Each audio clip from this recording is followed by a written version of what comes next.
So I have noticed this trend recently, and it started with just calling things like cow meat, cow muscle, cow flesh, calling those beef, and I started doing the same thing with pigs, calling them pork, and it disconnects people from what their food actually is. And then it's been recently taken a step even further. I've noticed that a lot of things like meat have been being referred to as protein. People will just be like, oh, just make sure to eat your fruits, vegetables, and protein. What?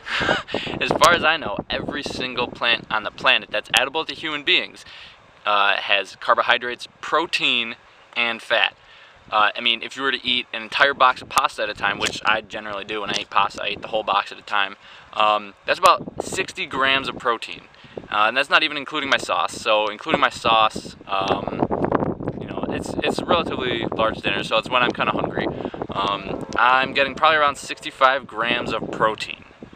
So maybe I should start calling pasta protein, when especially the vast majority of the calories coming from things like pork and beef is fat.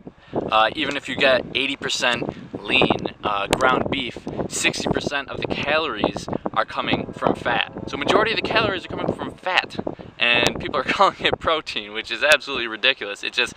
All it does is just reinforce this thinking that animal products are the only source of protein, or people will be like, well, plants have protein, but it's not the right protein, or it's incomplete amino acids. And sure, it absolutely is incomplete amino acids, or incomplete protein, sorry. But that doesn't really matter, because if you actually know what incomplete protein is, it means it has every single one of the essential amino acids that human beings need, but they just have it in different proportions. So as long as you're eating enough variety of food, your body just going to put together all the incomplete proteins to make a lot of complete proteins. So it's just another way of disconnecting people from their food and just perpetuating the cycle of thinking that animal products are the only source of protein in one's diet. And I don't know, I just think it's absolutely ridiculous, and it really just kind of gets on my nerves when people, that's part of the reason why people think that with veganism you don't get enough protein, when that is the least of my concerns when I'm eating a vegan diet. People are always just like, oh, well, you really got to watch how much protein you get, you really got to, it takes a lot of work to be vegan. Like, no, it fucking doesn't. It's so easy. You just eat plants. It's really that easy. As long as you're not being one of those vegans who just eats potato chips and soda.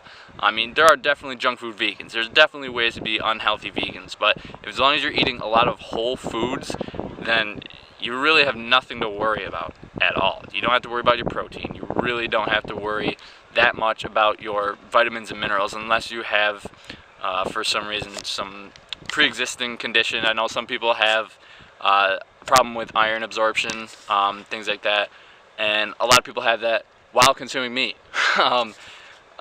So, there are special cases, but by and large, most people really don't have to worry about much other than B12 when they're on the vegan diet, and that's a whole nother video. And I'll probably make one soon. But anyway, I'm rambling now, so yeah, let me know in the comments down below what you think of this new trend, and I will see you later, especially if you're subscribed already.